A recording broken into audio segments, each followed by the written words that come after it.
You played a major role in bringing the School of Architecture to Sudbury. Tell us how you learned about and got involved in the project. Well, I guess the starting point for the project, as far as I was concerned, was when David Robinson invited Rick Holdenby to Sudbury back in February of '07. There was some news in the media about it, and I think just in the architectural circles, we became aware that it was happening. Rick and I had gone to school together, actually, and graduated at the same time out of the University of Waterloo. And I came back to Sudbury to practice architecture, and Rick stayed at the university and eventually rose to be the director of the school. So he and David's daughter had been talking about the potential for a school in Northern Ontario, and David invited Rick up to Sudbury to make a presentation at a few venues, Chamber of Commerce, the university, and I think the Art Gallery, to talk about that potential and to talk about the story about the School of Architecture at Waterloo that had moved to Cambridge. So I became aware of that and was curious about it and was interested in seeing Rick again. I hadn't seen him for a few years, and so I attended his presentation at the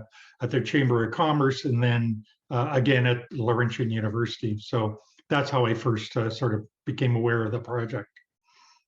And I understand you were a little skeptical about the project to begin with. Well, I think a lot of us were skeptical. I think the first reaction to something like that always, and perhaps it's a Northern Ontario or Sudbury reaction to something unique, is how crazy can you be to think about putting a new School of Architecture in Northern Ontario or in Sudbury? It's kind of like the reaction to things like Science North or the School of Medicine. It's first reaction is, well, that's okay for people in Toronto, but it'll never happen in Northern Ontario. So I think there was some of that, but I think because it was it dealt with architecture, I really felt a responsibility to learn more about it and not just dismiss it out of hand. And so that's why I was curious about it and decided to sort of learn more about what was happening. Tell us about the steering committee and how you ended up taking a leadership role on it. Well, the steering committee really started with a few key people that attended those first presentations that Rick made. David Robinson, Derek Wilkinson, and I look back in my notes, and Tim James, who is another architect in Sudbury at that time and still is, and myself. And after those first presentations, we started talking about where the project might go next. If we were to try to turn this into a real project, what would we have to do? And as that discussion evolved, we immediately started thinking about who else might be involved in the steering committee. And as it evolved, we brought in Maureen Lacroix, who at that time had a lot of influence and knowledge about Laurentian University and what was happening up there because of her tenure on the board. Janet Gasparini ultimately became involved as a city councillor at that time, and we knew that city council was going to be important. We also had people from GSDC that worked with us on the committee. Helen Mulk was there at that time, and J.M. Chenier. So there was a variety of people that became involved in the committee. Some one might consider part of the core group, and others that assisted from the outside. So that's kind of how it grew. I guess Derek Wilkinson has always been given sort of the credit of making contact with some of those key people once it evolved. As far as how I became sort of the chair of that committee, I think it was probably just a natural evolution. Pursuing a project like this is very much like what I've been doing for 30 years in my professional practice in terms of guiding projects along from the initial ideas to ultimately, in my case, a building. And I think that same kind of approach was the right one for this, and so I think I naturally kind of rolled into that role because that's where my expertise lay. I was able to do it. I have sort of the attitude or the perspective to do it, versus some of the other people that were on the committee.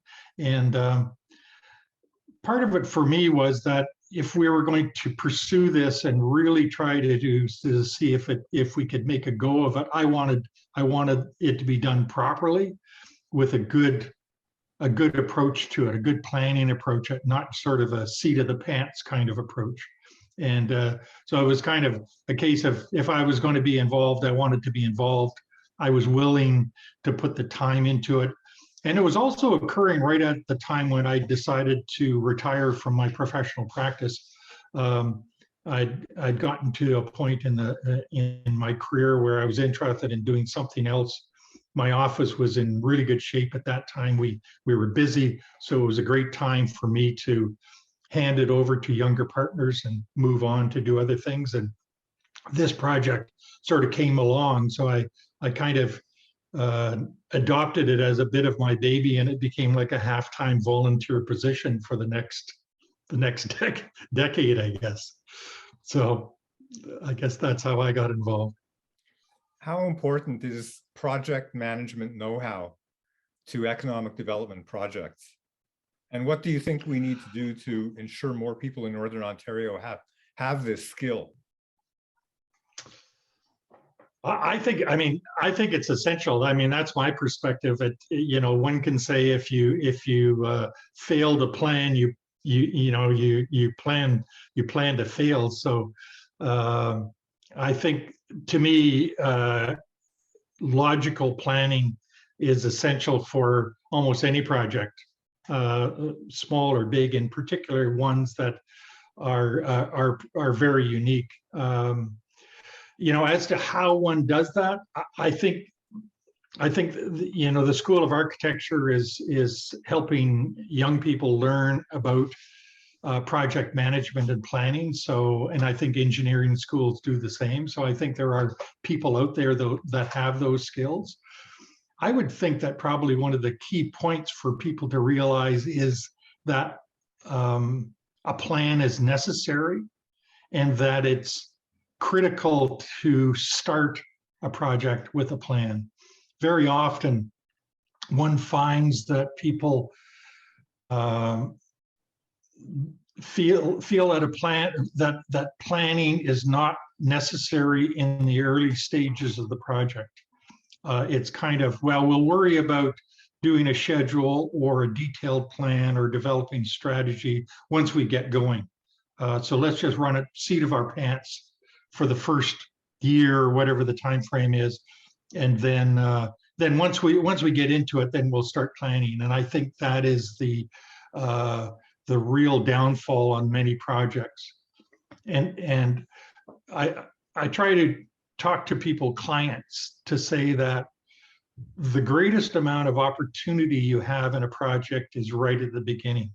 And I often draw a little graph that shows people that your ability to affect cost, for example, even if you're building a house, is the greatest when you first start talking about it. And your ability to change or modify things diminishes rapidly over time as the project proceeds. For example, if you're doing a house, going back to that point, your biggest opportunity to affect the cost of the house is whether you do it or you don't, and that occurs on day one. And then it's decisions about whether it has a 3-car garage and an indoor pool or it doesn't. Those are huge determinants for the cost and the success of the project, and they all happen in the first stages. So pardon me.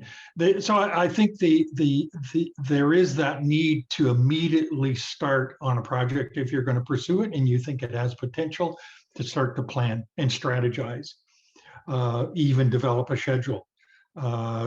Start to think about all the milestones you're going to have to reach, all of the hurdles you're going to have to go over, who you have to talk to. I think that comes out on the table immediately. And when I go back into my notes from the School of Architecture project, and I'm up to, I keep these diaries, these kind of books, and this is School of Architecture diary #1, and this one here is now called the McEwen School of Architecture, and it's diary #11.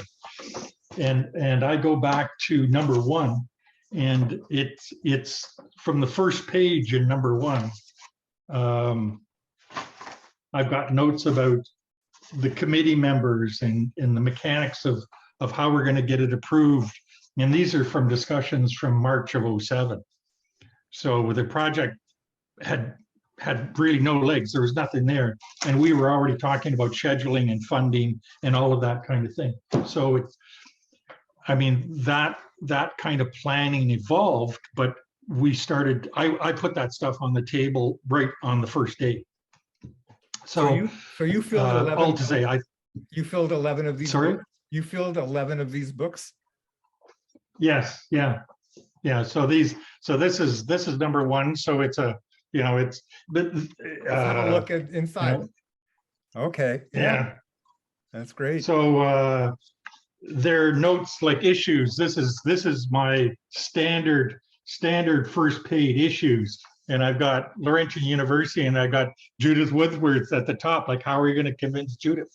The chair of the board, who's going to champion the project? So that's then the mechanics of starting a new school. How are we going to start a new school of architecture? And then the key community people, and I had the mayor and Rick Bartolucci and those kind of things on there. So funding, where's it going to come from? What's Rick's role? Waterloo's role? Because in those days, we'd even pondered about whether this school would be a sister school to the University of Waterloo rather than a Laurentian school, because Laurentian at that time had lots on their plate.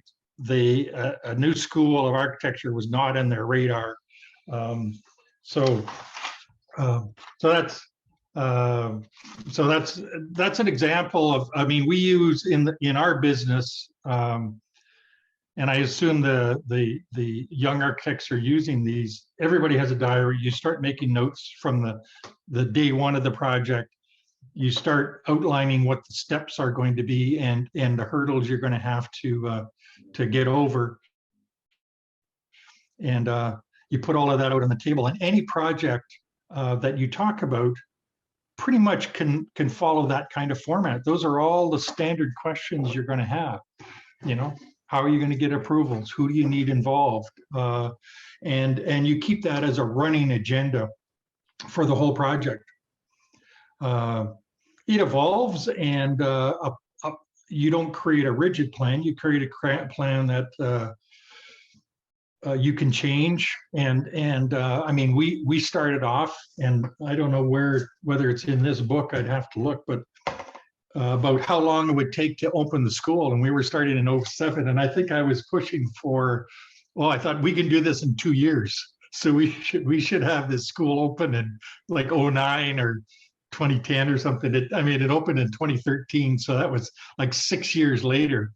But to a certain extent, it focuses people. We were talking maybe 2 or 3 years to make this school happen. And some people said, "Oh no, it'll never happen in that time." But it pushes people to start to look ahead to all those things. And as long as you're flexible enough to say, "Okay, well, no, we're going to have to wait 6 months for that to happen. It's not going to happen in 2 weeks. It's going to take 6 months." Everybody knows that, and you can move on that kind of basis. So anyway, are architecture students today and engineering students taught to use software programs to do the same thing? I'm not sure. I hope so. I would hope so. I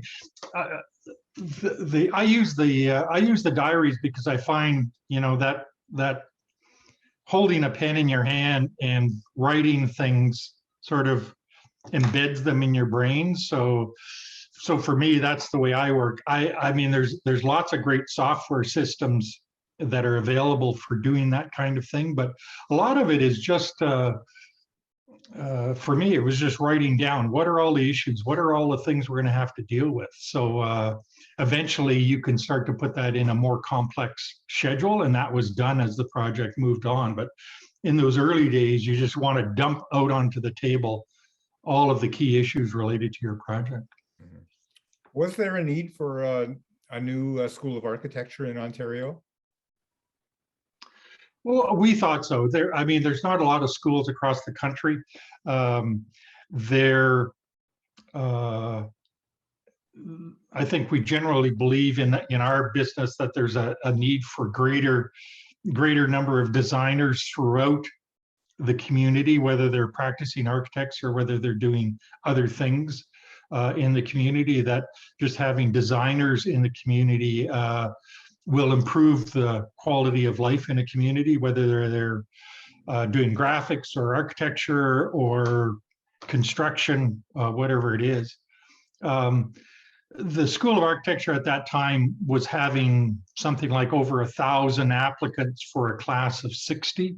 So based on that evidence, it was clear that from a student perspective, there was a great interest in having another school in the country. I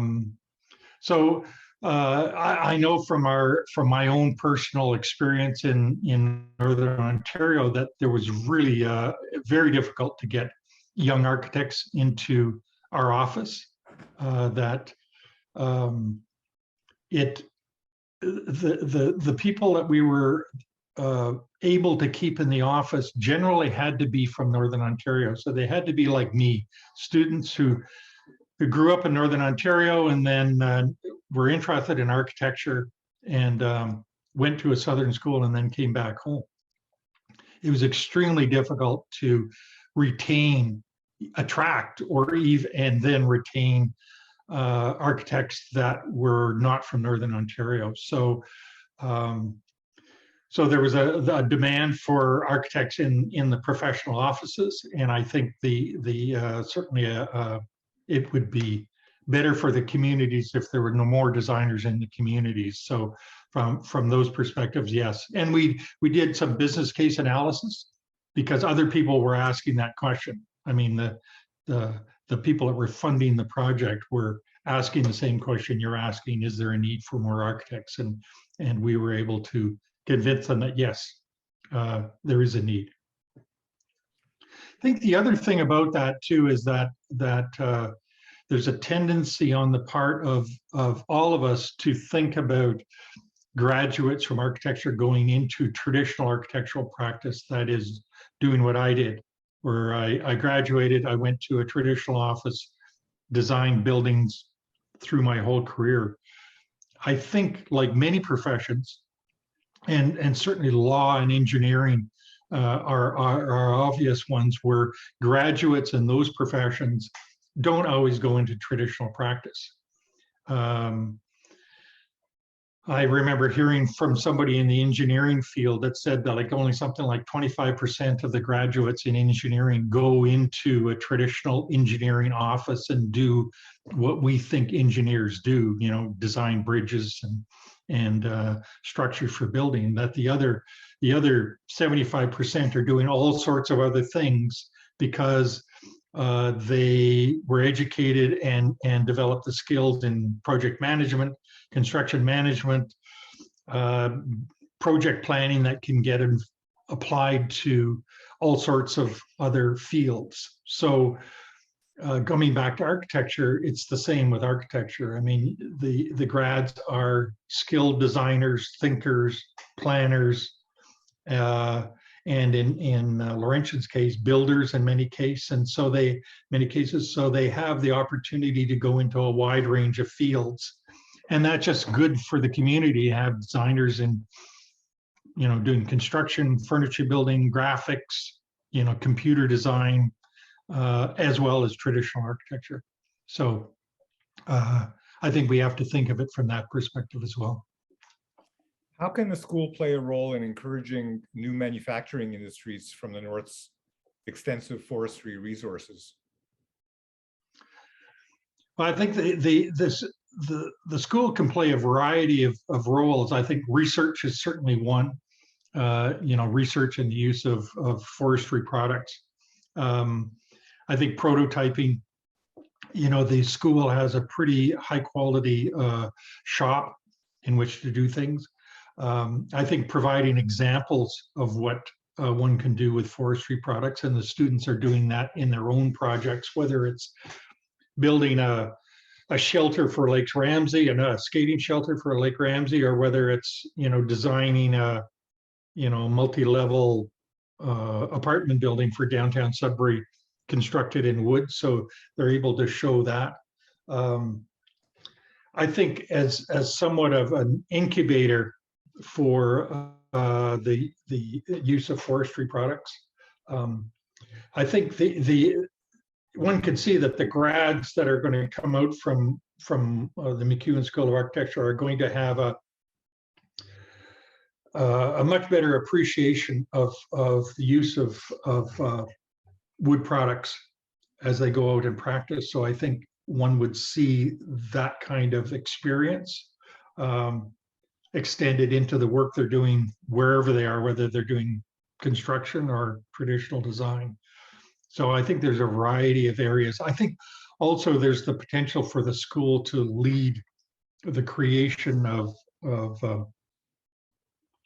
research and incubator facilities in the community.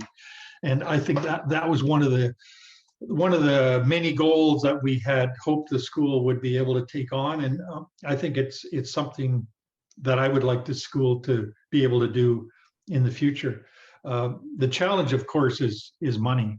I mean, the school, like so many parts of the university systems throughout Ontario, and particularly in Laurentian's case lately, is just strapped for program money and faculty money and that kind of thing. So it's very difficult for them to take on some of the potential tasks they might take on, just because they just don't have the resources to do it. So that's a dilemma that's really impacting them. Mm-hmm. How important was buy-in from Sudbury City Council, and how was it achieved? Well, I think the buy-in from the city council was always considered important as one of the first major sort of dominoes to fall in the project. I think we probably didn't realize until later how important it actually was. I think it was critical. I mean, we had support from the city through GSDC in terms of managing the project. And we had money from other small sources and that kind of thing. But it really was that commitment by the city to put $10 million on the table for the project that sustained us for quite a long period of time while we got the support organized from the other side, provincial, federal, and that. And as I say, I don't think it was until later that we realized how important it had been. We thought that the dominoes would fall much more quickly in terms of getting financial support, but the reality was it just takes time. And that when we had that 10 million on the table, it really we used it like a flag with other funders, the province and the feds, to say, here we've got a city council putting out $10 million for an educational building, a building they don't even normally fund. And they're putting out $10 million of community taxpayer money on the table to make this happen. So how can you walk away from it? And you're kind of putting the other funders in a position of saying, well, I guess we got to fund this thing if the city's going to make that kind of big gesture towards the project. So it was critical. I think Janet Gasparini as a city councilor at that time was a tremendous link to it. John Rodriguez was the mayor at that time. Back in the spring of 2007, a key step was for us to take a tour down to the University of Waterloo School of Architecture in Cambridge. And the mayor came along and Janet came along and some other people. I think Ian Wood was there from the city. And I think that was an important key first step in making it happen, because what we were doing in Sudbury was different than what they did in Cambridge, but it had enough parallels to make sense. I don't know if you know what happened there, but essentially the city encouraged the school of Architecture at University of Waterloo needed a new building, and the university wasn't going to make it happen. The city of Cambridge said, if you want to move the program to Cambridge, we will help to make happen a building for you, and they did. So the School of Architecture at UW moved from the main campus to downtown Cambridge. And the city did it for the same reason that the city of Sudbury supported this project. It was part of a revitalization of downtown Cambridge. They saw the value of bringing that kind of program with those number of students into their downtown core. So when we toured down there, there was an opportunity to meet some of the key people in the community that made that project happen.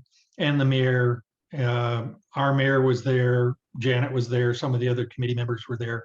So I think that in terms of making it happen at Sudbury provided a tangible example of why this was a good idea.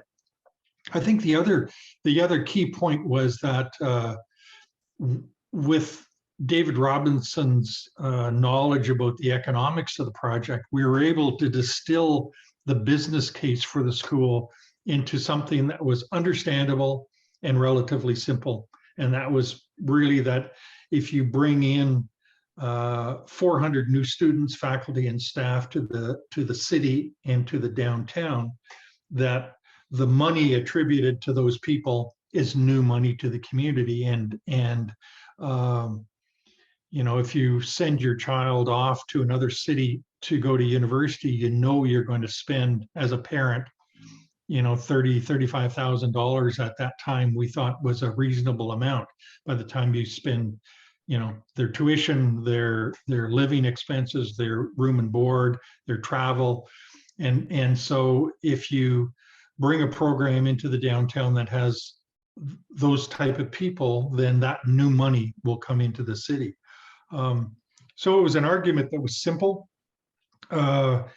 People could relate at all levels in the community, whether you were, you know, an engineer, or whether you were, you know, somebody working on a construction job. You know, you could appreciate that kind of mathematics made sense. So that business case was, I think, important for us because it wasn't complex, made sense, people could easily understand it. So as that was communicated to council, they understood it. So with the example of Cambridge, good business case, we got that support. Why is a vibrant downtown so important to a city like Sudbury? And why have downtowns deteriorated so much over the years?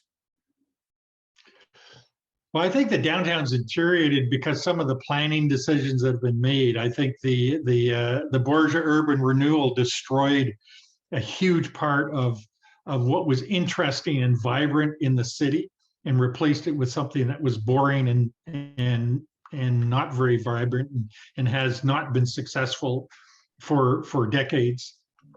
I think planning decisions like the KED have a similar characteristic. I think the KED is, if it goes ahead where it's proposed, is sort of the next big failure after the city center project, where you get a council for some reason that a lot of people just don't understand, it believes that this is a good idea to move out of the downtown a sort of a key element. I think the importance of a vibrant downtown to a community is not understood by many people. Uh, and I guess I try often to use the example of if you're going to travel and you think of the places where you're going to travel, urban places you're going to travel, what are you looking for? And without doubt, you're looking for vibrant downtowns. That's, I mean, if you're going into an urban area, you know, whether it's going to Kingston and going into the downtown area in Kingston, or Old Montreal, or Quebec City, or Ottawa, or you think of any of the Canadian cities or international cities that you're going to visit, it's their vibrant urban cores that are attracting you. That's where the people are. That's where the restaurants and the bars and the interesting stores are. I mean, that's not the case if you're going to a beach or something like that. But if you're going to an urban destination, if you go to Copenhagen, you're interested in walking around in a vibrant urban core. So I think that same analogy applies to Sudbury. And I think even though we're a very suburban community and we drive everywhere, I think that the downtown is the heart of the community, and that it should be supported. And that means not taking the event center out of the downtown. It means supporting the downtown. It means putting in sufficient parking in there to allow people who live outside to come in, park comfortably, and use the amenities that are in the downtown. It means putting people living in the downtown. And the School of Architecture has done that. I think the vast majority of the students there, particularly after first year, are living around in the downtown. So there's several hundred of them. Faculty have made their homes around the downtown. So the School of Architecture is doing what it proposed to do. And I think that, the problems that the downtown is experiencing now is related to how the planning's been handled, and the fact that, amongst a whole variety of other things, the majority of the people that you see downtown or a vast number of the people you see downtown are people in difficult circumstances. And if you had a lot more other people in the downtown, like you would have in a vibrant downtown, their numbers would not be so evident. There's no question a downtown attracts, people in difficult circumstances. I think that's just part of the nature of an urban core. But their prominence is outweighed by the fact that there's so few other people living in the downtown. So I think people living in the downtown is critical, and the planning just has not attracted that. So I think it's largely a planning issue and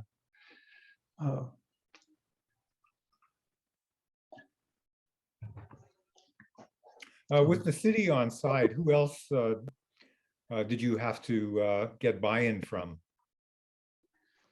I think the critical other component for the school was probably the province.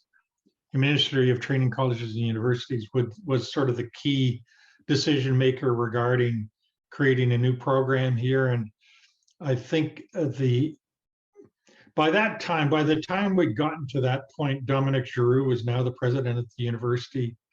He came in and I think saw the school as an important piece of the future for Laurentian.